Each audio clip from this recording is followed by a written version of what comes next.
Hello, hello, beautiful people, mi gente bella. Welcome to another edition of Santana Says, where we talk about everything from roadblocks to relationships, everything in between, and the overall journey of life. I am excited, as always, to bring you another edition of the show, but we get into the guests, y'all. Y'all had me twice on the solo side, but now we switching back up, you know what I'm saying? We want to be able to get into deeper conversations, and as always, I am super excited. We're celebrating love this month, but also Black History Month. Let's just be clear that we doing that. You know what I'm saying? That will always be the theme all year long, but we just get to do it a little bit louder this month, so we're doing that for sure. Period. And I think of none person better to be able to do that with than the lovely and wonderful Alana Bell. But also, I want you to be able to tell the great people a little bit about you. Who are you? A little bit about you here. Period. Thank you for having me. I'm Yes! super happy to be here and really excited. But my name is Alana Bell. I use she, her pronouns. I am a Cleveland native. Absolutely. I am an artist, an organizer, and all of the things that come with both of those titles. So Absolutely. I be doing stuff. Let's I go. be outside. Oh, yes, you do. We've been seeing each other a lot outside, All the actually. time, Yeah, yes. it'd be crazy. I think the last thing we ran into each other at was ghetto therapy. Absolutely. Yeah, Which shout out to Walt. That's what I was about to say. Yeah. Hold up. Because no, that is a great initiative. Like, seriously. And I had been wanting to come out for the longest. So I was glad to finally go in person. But it was always dope to be able to run into somebody you know. Period. So I definitely love that. But I also love that you do wear these many hats. And so we actually crossed paths at Planned Parenthood. And so we definitely there. And so I did love the work that we were able to do. But I definitely was very remarkably moved just by all the work that gets done. I didn't know there was different arms to Planned Parenthood, so I didn't realize there's actually a whole education side and a whole advocacy side.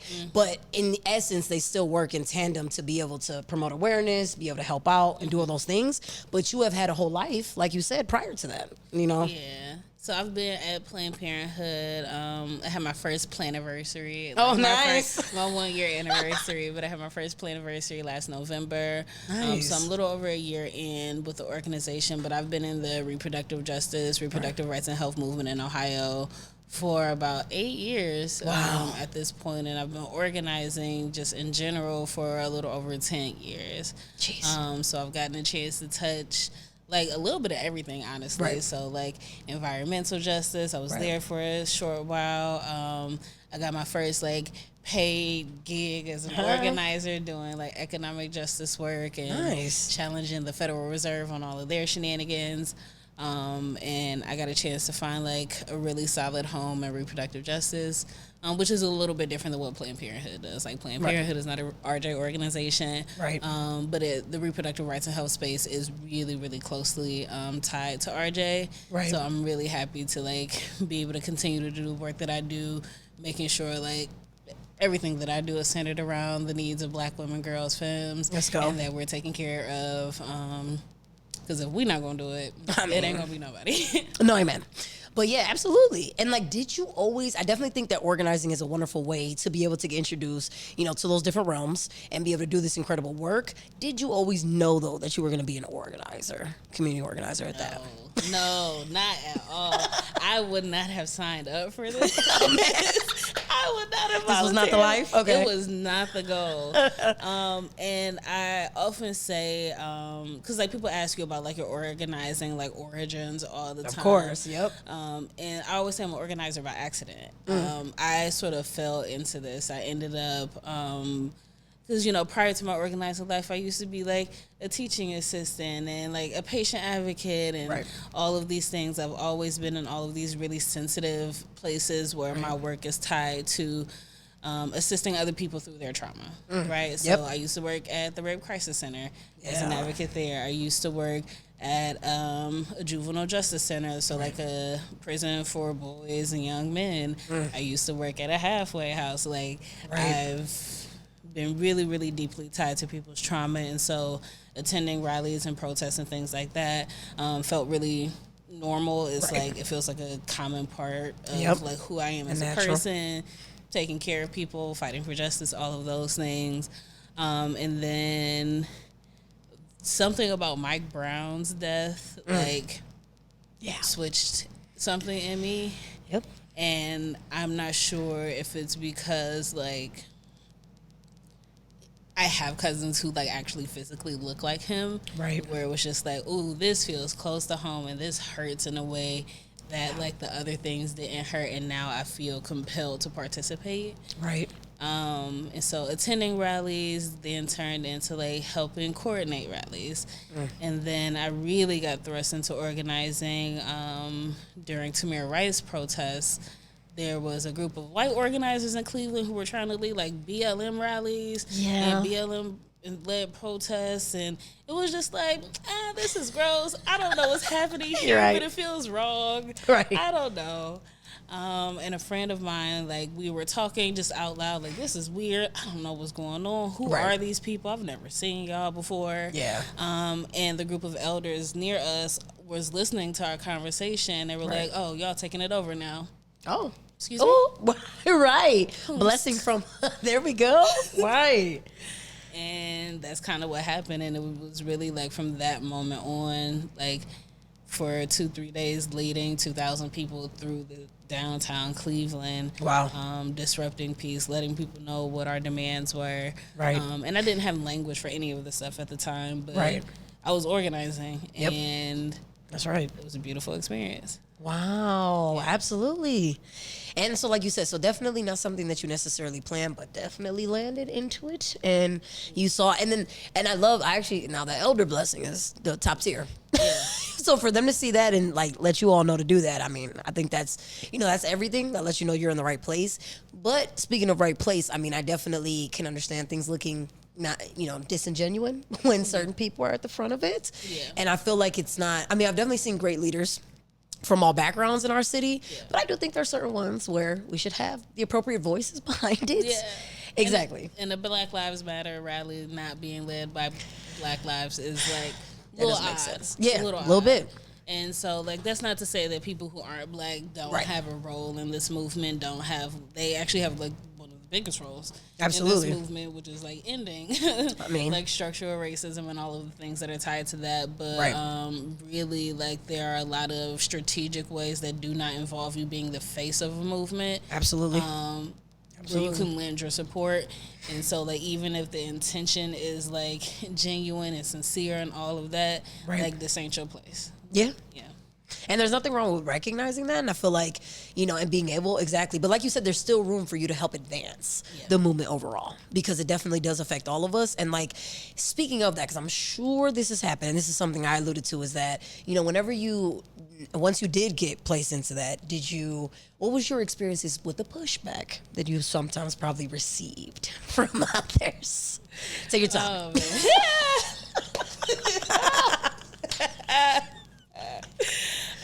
I think it depends. It depends on what direction the pushback is coming from. Yeah, right.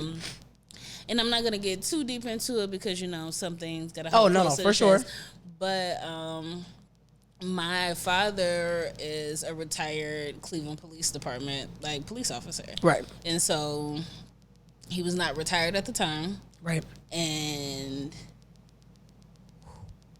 so we had a lot of really, really heavy conversations, a lot of really interesting debates, and we butted heads a lot. And so there was pushback from my family at large, just not wanting us to be at conflict at home, not wanting us to have sort of those things, which was probably the toughest emotional thing to sort of sort through, because I love my daddy. That's my daddy. Right. But we were definitely at heads on a lot of the details around things related to social justice and police brutality and all of that. Right. And father or not, he's still a cop, and there's some downsides that come with that, but also cop or not, that's still my father. And so I'm going to create grace and understanding for him in ways that the rest of them niggas don't get. Right. Can I cuss? Oh, yeah. Okay. Oh, yeah. It's not the first time. Nope. But that the rest of the people aren't going to get from me. Right. But outside of that, a lot of the pushback was, stuff that people who organize, already, know about and expect, unnecessary chance encounters with police officers. Right. And getting pushback from people who think they're with the movement but are really, contradicting a lot of the work that is happening. Right. And also people who are, doing organizing work to search for something that ain't organizing. Right. So whether you're like organizing for clout and attention and you wanting to be like in the news and all of these things, or right. people who are did you know people organize to try to find partners and lovers, be out in the street just what?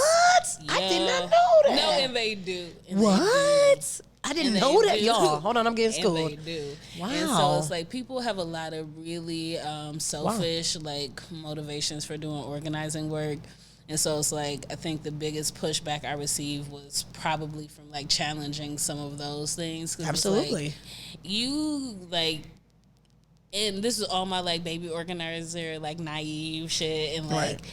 you know, just saying whatever came to my mind. But, you can't tell me you out here for Black liberation and you out here for, you know, Black love and all of this, and you're like blatantly homophobic, and it's like there are certain things like that just don't really read for me. Absolutely. And so when I call you out on what you say your intention is versus what your actions are, if you don't have a good explanation for me, that's usually where conflict is going to come in. Right. And depending on the egregiousness, some of it I'm gonna just let it go, but some of it, like if you are dangerous to Black people in any way, that has to be challenged. Right. Absolutely. Even within us. Well, that part. I definitely think that part.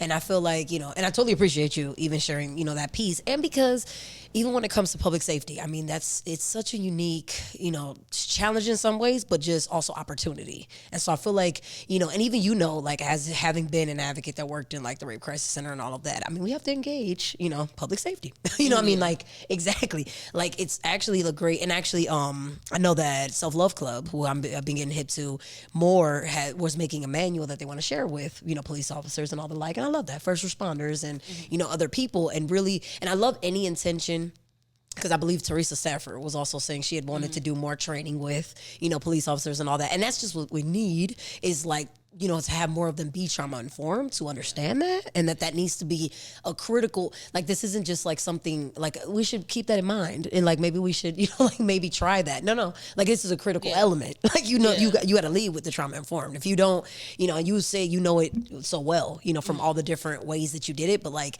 there is, you have to have like training behind it to really know how to navigate that. That's not something that everyone can do. And just like you said, like even when it comes to organizing, it definitely needs to come from a genuine place, you know, and hopefully have the right intentions behind it. But wow, I'm definitely still moved by the fact that, I mean, I can't be surprised, you know, because that's what we do sometimes. But I'm still like, but you know, you could still be at least touched by the fact that, wow, you know, that sometimes that is the motivation. But we're also in a world where that is the complexities that we live with, though. Like in American society, you know, we got some people that try, have the best intentions, and then the execution ain't really, you know what I'm saying, ain't there? And that's okay. Yes. That's okay. You live and you learn. Absolutely. And I do think it's like hard though, because I feel like I love when we push that we should be, you know, more in community and we should definitely help each other. But then we live in a country where they're like, nah, but you got to get ahead. Like, and you gotta, you know, and you don't want to get left behind, and you don't want to look like you're not doing enough on your own. So then I'm like, that's such a contradictory place to live in. It is, because it's like the difference between like collective action and individualism. It's like we, like as Black people, as like people of color from wherever you come from, like we tend to be more tribal people. We tend to operate in groups and operate in collectives and operate in these like pockets of people who all have like their individual roles. And like a lot of Eurocentricity like exists and thrives off individualism. Like that's like the basis of capitalism. Like you got to go get your own. You got to do what you got to do to take care of yours. If you are poor, it's your fault. If you are disadvantaged, you got to get out of that. Whereas like that don't really read for us. Like that's not how we operate. That's not how we live our lives. Our family structures look different. Our friendship structures look different. Absolutely. Like the communities that we build and the reasons behind the reasons why we build those communities all look very different, because like we know what the power is, even if it's not like a conscious thing, like subconsciously, like that is built into who we are. Absolutely. And how we navigate. Absolutely. You wanted to grab a little sip. You always, yeah, you can. I was about to say, you ain't gotta be parched out here. So, but yes, and I totally, absolutely totally agree that that's absolutely a critical element, but also just that, and it's so helpful for us to be able to acknowledge that that is a piece of us instead of like trying to, get away from that. We should actually embrace that. And I also love that you said, but like knowing that we do still have our individual roles within the collective. Yeah. And so that's not a bad thing. And so like, exactly. No, being able to thrive off of that. And so like when we look at like organizing, for example, what we were talking about earlier, like your role is not going to be at the front line leading. Right. Like, I love being Black. Those are not your chance, boo. Right. Like this is not your role. This is not your space. But if you're really good with like cybersecurity and protection, absolutely, that's a space that is absolutely necessary. That is a role that is super vital to everybody's safety, like both the people on the front lines and the people in the community. Absolutely. Like, everybody got a role. Right. And it's like, for me, how I know like some people who like posit themselves as allies are really doing performative stuff, because it's like, if you're only interested in the work that's going to get you seen, like, why are you really here?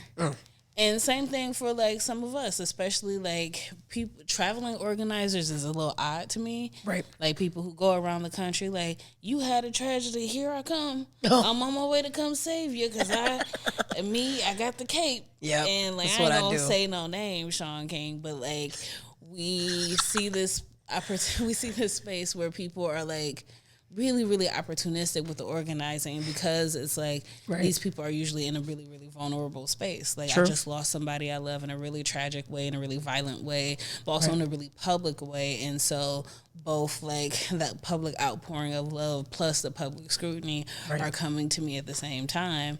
And it's really, really hard to figure out who to trust and what people's intentions are. Right. And for me, it's like, what role do you play when you show up to these spaces? Because if your only role, Sean King, is attention and media and money that don't nobody know where it goes, like, you can keep it. Yeah, you absolutely can. No, and that's definitely true. And I totally, not only wholeheartedly agree that that's absolutely not what should be taking place, but I'm also thinking about, like, unfortunately, there have been so many tragedies that have happened in our country. And unfortunately, there's been these organizations that will pop up conveniently, and it's during a time where we want to help. We want to be able to, like, show up and do that. And those donations did not land in the hands that they should have. But, like, they absolutely took advantage of that opportunity. And so I definitely agree with you. I definitely wish that was not the case, and that there were, trusted resources, and there are actually, like you said, more on the local level. And so it doesn't necessarily show up in that way. And so, like, and that's the point. Like, if it looks like this convenient, like, solution, it probably isn't. Like, that's the point, because these solutions are not easy, absolutely, at all. And they do take a lot of effort and resources and people linking together to really be able to provide as much, as they can help with. But I do love that you especially pointed out what performative, allyship can look like, just because that's not something that we've given enough focus to on the show. I think, like, we might have danced around it, but I definitely think it's just something it's a thing, first of all. Like, so let that be known. But also, like, it's not, bad to take a critical view of just, like, how are you showing up in spaces? And even myself, I feel like I don't think it's bad for me to, like, take evaluation. Like, like, is it the best way for me to do this, that way? Is it just that I support them, myself from afar, and, like, help them to build what they already have going on? Like, am I needed? Or, like, how am I going to really make this, advance this? Or, is it going to harm it? Like, just make sure that we're also protecting, what we can and helping it grow, but also not trying to take it over for our own purposes. Yeah, absolutely. And it's always like it's always an interesting journey to, like, find that balance, because it's like, is this an issue that's directly impacting me? Right. And if it's not an issue that's directly impacting me, like, how am I being called into this space? Because a lot of times I think we see a problem, and many of us who are organizers who are just like action oriented and like, I see a problem, let me go fix it, or let me try to start fixing it, or whatever. And even though that's coming from, like, a good place, I think the conversation moving away from, like, what are your intentions, to now, like, what is your impact? So, like, we sorted through the intentions thing. You got great intentions. Right. So now, like, what impact are you having? Right. And when it comes to folks like us coming into, like, spaces that don't necessarily involve us, like, I'm always doing self-assessments. I'm always doing, like, should I be in this room? Right. And not as like a worthiness thing, but also as a like taking up space thing. Yeah. So like Right. I am Black, I am a woman, I am queer, I am neurodivergent, all of these things. And so there are a lot of spaces that are like my voice would typically be prioritized. Right. But I am a cisgender person. Yep. I also am like a person with no kids who makes a certain salary and all of these things. So like my economic disadvantages is not the same as other people's. And so when it comes to conversations around like gender identity and things like that, I know those are spaces where I need to take a back seat. Right. Now, Same. I would like to think of myself as an ally, but that's not really a title I'm allowed to give myself. Right. But I know how I intend to show up and how I intend to show up, and hopefully that matches how I actually do show up to my like transgender, non-conforming family, friends, siblings, all of those things. Absolutely. And same thing when it comes to conversations around class. Like for me, that one's a little bit more nuanced because I grew up poor. Right. But it's still like I'm getting further and further removed from those conversations. Even though I still live in St. Clair, I'm still like English. Whole lot of gang shit, but I still live on St. Clair in Ward 9 in Glenville. Like, you know, my community is the same, but my experience of this community is completely different. Absolutely. And so when I am like going around my community, if I'm at Third Space Action Lab, or if I'm at Glen Village or something like that, and I'm talking to people about like how they're experiencing Glenville, I know for a fact like we're probably going to have different experiences. Right. And how am I checking myself to make sure, like, I'm not letting my, like, and I want to be real clear. It's a small class privilege. I'm not rich. Like, please don't mistake. Exactly. Please don't mistake this conversation for that. But, like, making sure that my class privilege and that, like, my cis privilege and all of these things aren't showing up to dominate. Yep.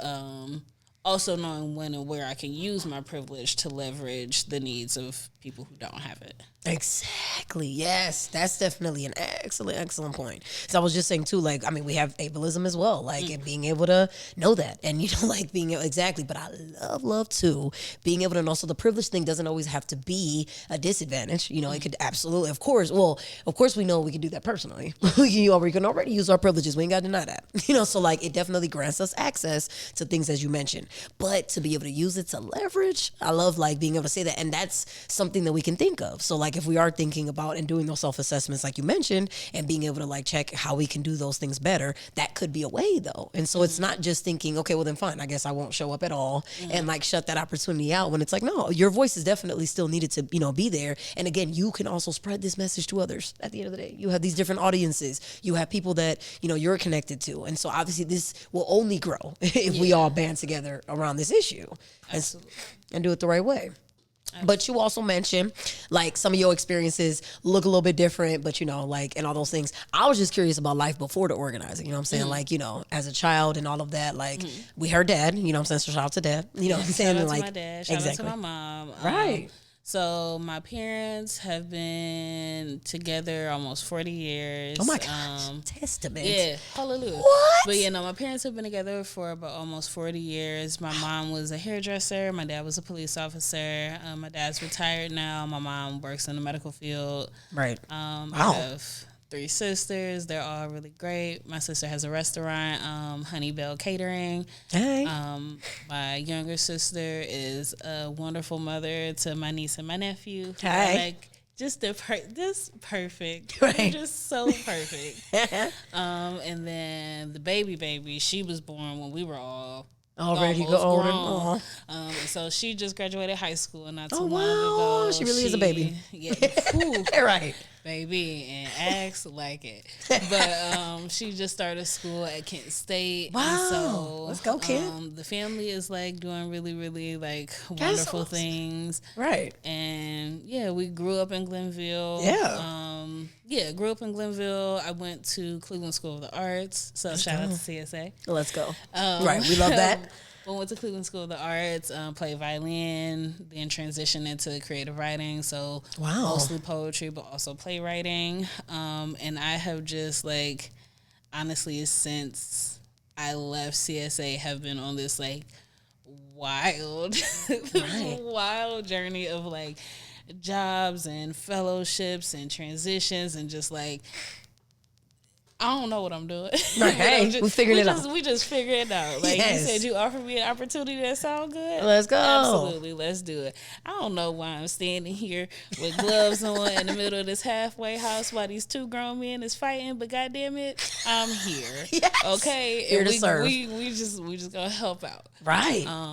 But I will say, like, I think being an art student, I think prepared me to be the kind of person that I am. Absolutely. Okay. I think, and I went to art schools from elementary, so K through 12. So Oh, okay. I went to Did you? New and D Baker on the west side. Let's go. And then 6th grade through 12th grade went to CSA, and I do think there are a lot of nuances about being a good audience member that I think prepare you to be a good person. Oh, and so it's like, obviously when you think about being an audience, it's about listening, it's about not interrupting and all of these things, and like letting the space that is supposed to be presented to you be presented to you. Absolutely. And so it's a lot of patience, it's a lot of discipline, it's a lot of welcome or openness, Absolutely. I guess.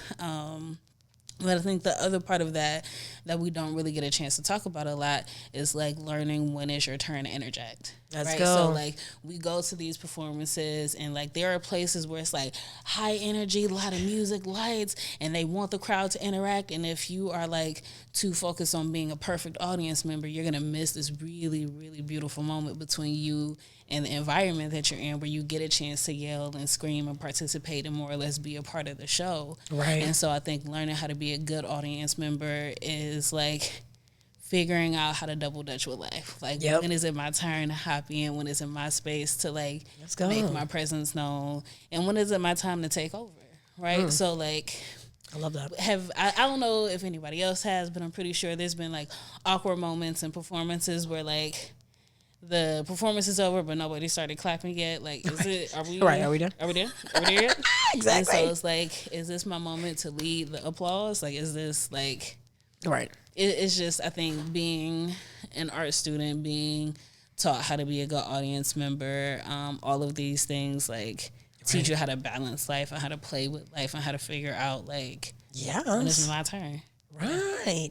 And leading with that humility piece, I think is like definitely great, and being able to know that, tap into that, and really like have insight in ourselves enough to know that, and like, you know, be able to know when to respond and react and, you know, join in, as you mentioned. But wow. And I think I didn't realize or remember, you know, I'm always picturing Cleveland School of the Arts as just a high school, you know what I'm saying? But I'm like, oh no, they got the little babies that they're able to, you know, bring up. But you also got that added advantage is that, no, that was literally part of your entire education, which is phenomenal, because it's always very disappointing and tragic to me to hear on the opposite end when they don't have art and don't have access. Like, you cannot be in school with no art. Like, that is not a thing. Like, that cannot be your life. You know? We need that. Oh no. Yeah, I couldn't imagine. And like, going back to my parents, shout out to them. I really appreciate how intentional they were. And I don't know how my sisters feel about it. I'm pretty sure they loved it too. But I statements, I am so grateful for the opportunities like that they created for us. Right. And so like,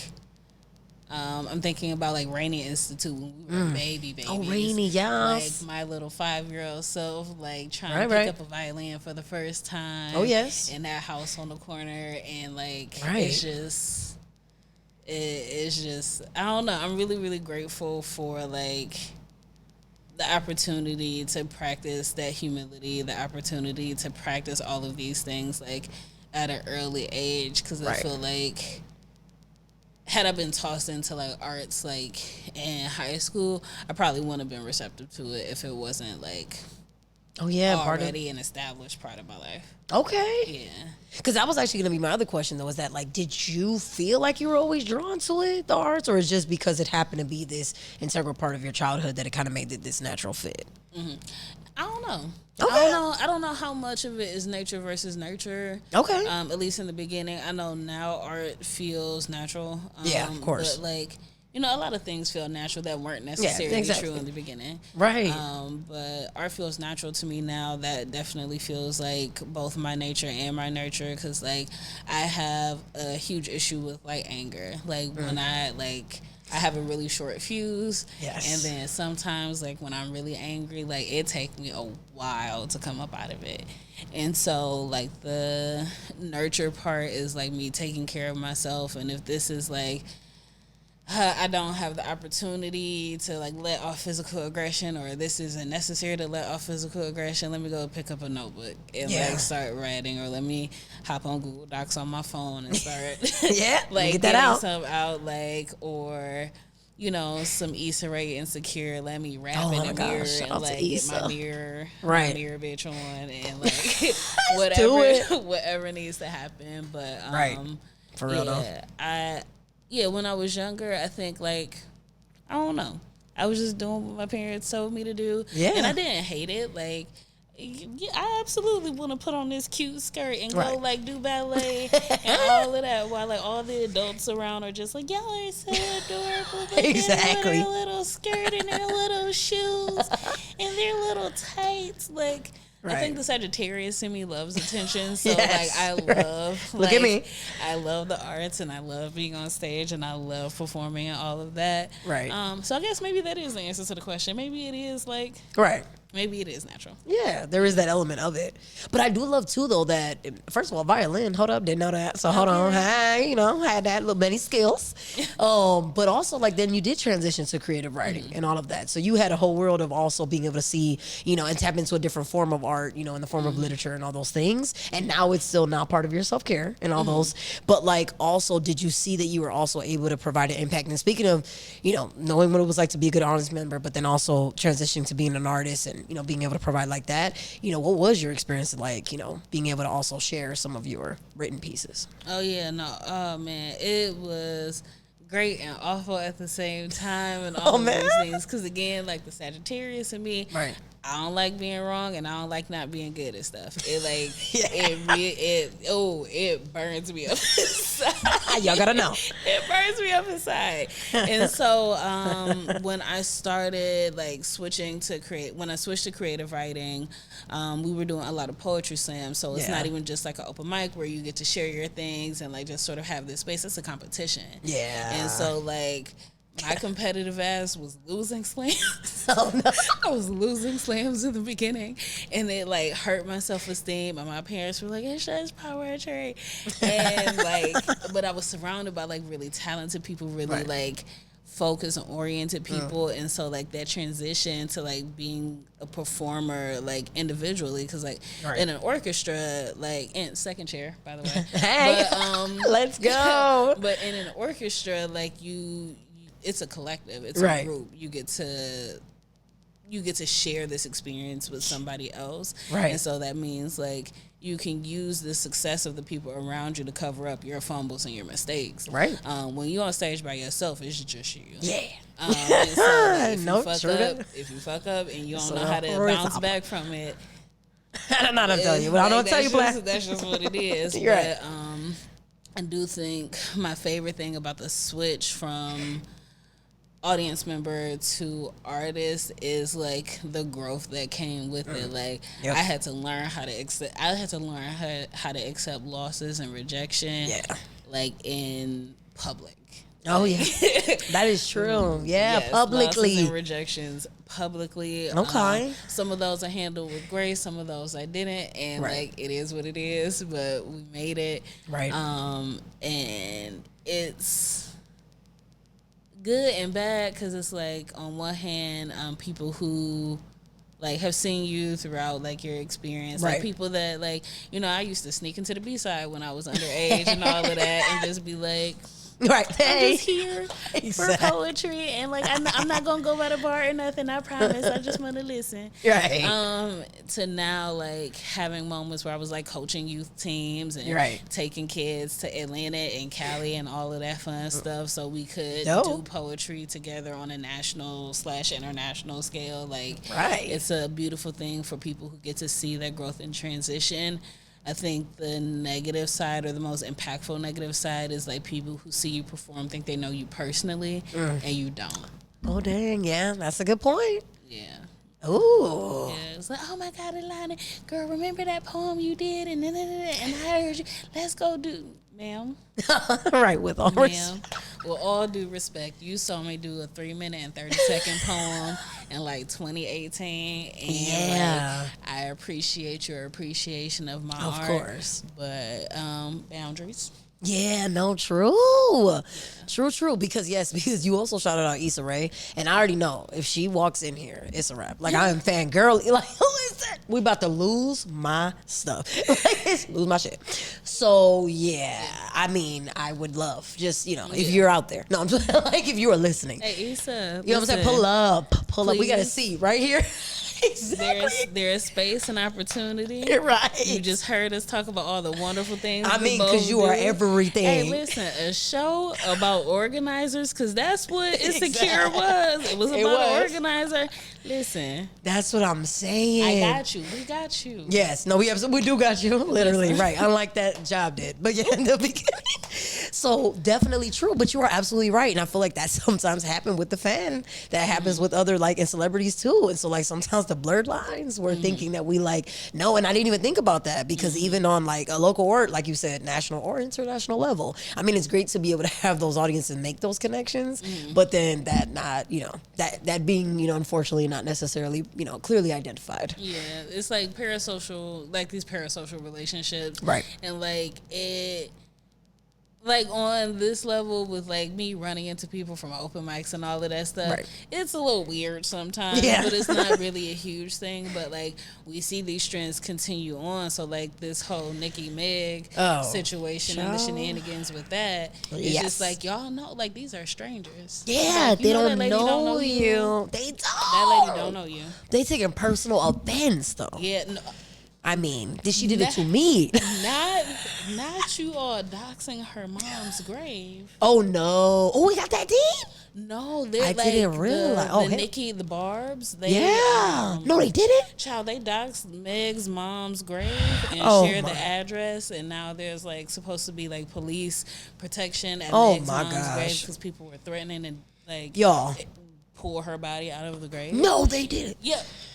Okay. And so when we talk about yes, finding this balance. Yes, When exactly. we talk about finding this balance, That would be it. between the connection you have with somebody through the art, through the things that they choose to share with you, Absolutely. and who and what your relationship with them in real life is. Talking to a licensed medical professional, ain't. It's not right. Wouldn't be the worst ain't thing. nothing wrong with it.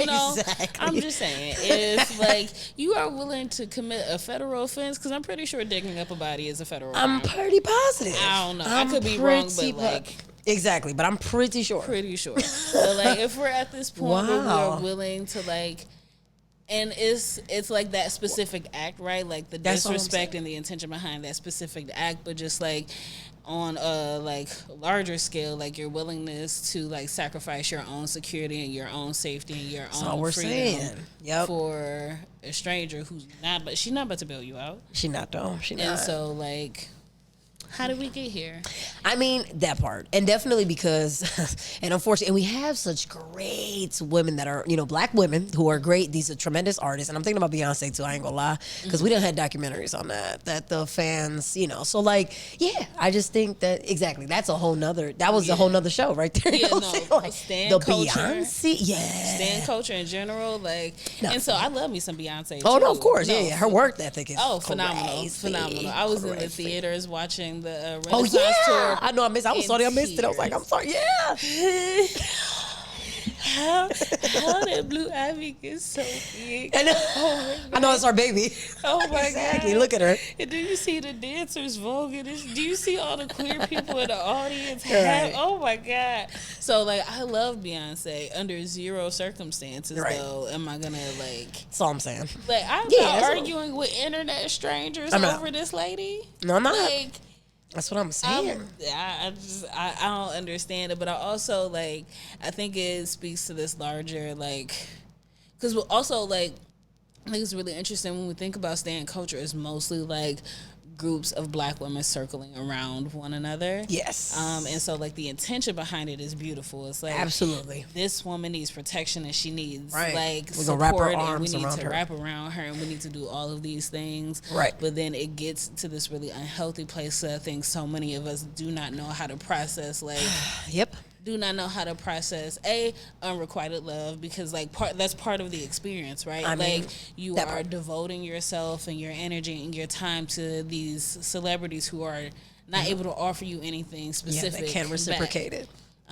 Outside of their music, right? Like they can't offer you anything. And so it's like, how do we process unrequited love? How do we process like building communities around people who are not building communities around us? Oh, right. And like all of these things are still tied into like our self-worth and our like, all of these things are tied to our self-worth. Absolutely. And so it's like stan culture is just like, it's just like this amalgamation of all the negative things about like, yes, let me show y'all how y'all don't take care of Black women and put it on display for everybody. Like y'all gonna do infighting, y'all are gonna pit one another against, like y'all are gonna pit yourselves against one another. Right. You are going to like openly sacrifice your own freedom to cause another woman harm who you don't know. And it's like, for me, stan culture, specifically the Barbs and the Beehive, like how can we love these people? How can we love these people out loud so this is not like what they're subjected to? Ooh, that is a whole word. But yeah, but it is absolutely true. And and that's what I was thinking. I was thinking the goal should of course be empowerment, not like that. But definitely in a way where we are coming together. And I just think in general, that's why social media, is such a blessing and a curse, because there's so much we can do with it. And it absolutely is a tool, and we can use that for so much. And I am grateful for it, because if I was doing a podcast back in the day, like I wouldn't even be able to have as much coverage or, be able to get out to as many folks if I didn't have like those tools available to me. But it's just so sad that so many individuals will use it to tear down and they will do it behind the computer screen. They feel more armed and ready to do it. I don't even know if these are messages that they would share out loud in person. Exactly. And so some of them, yes, right? Like, true. And so like, true. Is rioters in every stan culture is people who really about that action, right? And like, there are people who probably would smack you for like saying something crazy about Nicki Minaj in real life. No, that's true. The ratio of those people in real life and those people on the internet are not the same. Like girl, listen. Exactly. Listen. It's the shenanigans. It's the shenanigans for me. Right. But also, like, girl, let's hug each other. Let's do that. Let's hug a little bit and let's figure out how to get out of here, because it's not the support piece. Like, it's not the support piece. It's the like willingness to sacrifice yourself to harm somebody else. That's the problem. Yeah, absolutely. And not want, and hopefully we can change that to not let that be the goal, like behind those things. Yeah. And with that being said, I was going to say, you definitely have a myriad. And so like you said, it wasn't planned necessarily. Mm-hmm. I know all about job hopping and just figuring it out. You know what I'm saying? Life is going life, and I'm going to just follow along. You know what I'm saying? So I've tried it all. I also have done admissions, teach, so it's the whole gamut. But the resume is thick, you know what I'm saying? And so it's rich, you know what I'm saying? So we went and did a little bit of everything. Mm-hmm. But I love that with your myriad of experiences and everything that has enriched you with and all these things, what are you hoping you're going to, or like, what do you envision being like the awareness you want to build or other issues you want to tackle? What are you seeing on the horizon? I think, I don't know, getting people what they need. Like, definitely, in all of my experiences, like, I moved to Atlanta in 2020 to work on the elections in Georgia. And then came back, and I've been doing electoral work inside of my RJ and reproductive rights organizing for several years. So, like, one of the things that I took away from that is, like, people need things immediately. And so like voting is a necessary tool. Like voting is a necessary tool to like get the things and the people in place that we want so we can change the systems. Excellent but voting point. is not the end all be all to our success. Voting is not the end of our liberation. Like voting is like It's a tool, but it's not even our most powerful tool or the only tool we need, right? Right. And so people need things in person.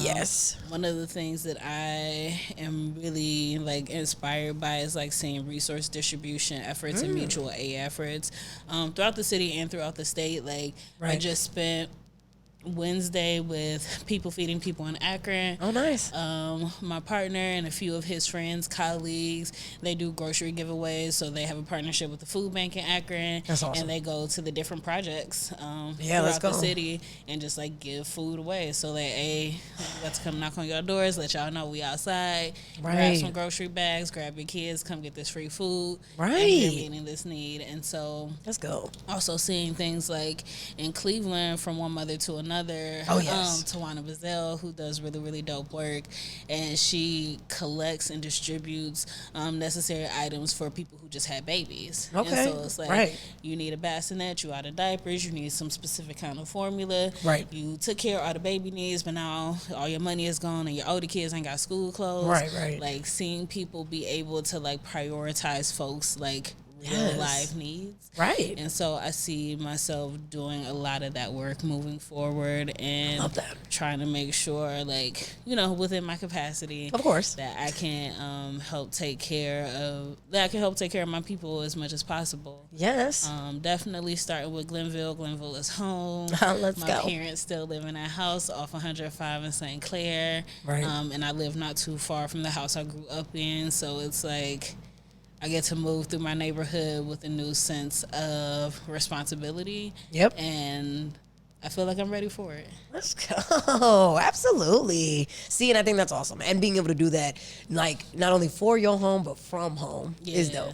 You know what I'm saying? And that's unlike anything else. And I definitely think that, agreed, like when we think about ways that we can really show up, you know, for others, like really being able to do it, like you said, in that way and in person, you know, and really responding to that, I think that's everything. And I do love hearing that. And I definitely think that, you know, you did mention some incredible organizations that, you know, as we were thinking about where to put our dollar, you know what I'm saying? You know, you heard some great ones. And you know we're going to make that call, especially, again, all year long, but especially this month, if you're thinking about places that you want to donate to, get involved with. You definitely named some great ones. Yeah, there is, again, from one mother to another in Cleveland, People Feeding People in Akron. We have Be Quick in Columbus. There's a whole bunch of organizations and people on the ground that aren't large nonprofits, right? And so I say this as somebody who works for a very large nonprofit. We're going to get the donation dollars. We're going to get the funding. We're going to get all the things that we need. We still going to ask you because we always need more. Exactly. We always need more. Right. But if it's like folks who are a little bit tighter on money and you may be giving a little bit of your last to help somebody with a great cause, donate locally. Like, give to the people who are on the ground doing the work and making stuff happen. Because again, like, you know, these system changes are necessary. These system changes are going to be really helpful when it comes to like us building a more liberated future, building the more liberated future that we want to see. Yep. But that ain't gonna get that lady these diapers tonight. No, exactly. Tawana will. You know what I'm saying? Right, she could do that. Exactly. And if we help, you know what I'm saying, we can help allow that to happen to more families. Come on now. Yep. Oh, I love that. And so I would keep you even longer, you know what I'm saying? But unfortunately, I know. So if there was any other, you know, piece of advice or anything that you wanted to leave, you know, the lovely people with, is there anything else you'd like to share? I would just say take care of yourself, take care of others, and the people you don't want to take care of, just do no harm. Oh, there you go. Oh, good word. And so if folks wanted to be able to connect with you, you know, learn more about you, you know what I'm saying, tap in, how could they do that? Yeah, so I be on social media. I used to talk a lot of stuff on Facebook, so I'm not going to tell you how to follow me there, but you can definitely follow me on Instagram at a Cleveland Poet. Yes. I'm not really I'm a lurker on social media right now. That is interesting. Yeah, I'm a lurker. I, you know, have the occasional story when I get real cute. Me and my man go out, you know, I might post a little story or something. But right now I really am in like a building season. Like I said, some of the resource distribution work that I was talking about is going to be coming up. So I don't post a lot right now, but follow me on Instagram at a Cleveland poet, and you'll get a chance to see some of the things that I'm going to be doing. And I also shout out some of the organizations that I was talking about before. There you go. So you connect. Yep. Yeah. But also, like, shout out to building season. I love that. You know what I'm saying? Like, we're allowed to have different seasons, but a building season, that's a good one, y'all. Sometimes you can just marinate, sit on what you're doing, really, like, take your time to make sure that comes out. And then, you could come out, bust out with that, pop off. But, like, it's not bad to also have that, too. So I love that. I love that you're in that. And, of course, during this time, if you want to reach out, please do. Yes. But as always, y'all, we appreciate it. I appreciate you. Thank you. I appreciate you. Thank you for having me. Yes. It was awesome. And thank y'all, as always, for supporting, for listening, watching, however y'all are connecting. We appreciate it. And so, feel free to tap in, reach out. And if anything resonated with you, we would love to hear from you. So as always, thank you. Bye. Yay! Thank you. Thank you so much. That was great. Okay, I'm excited.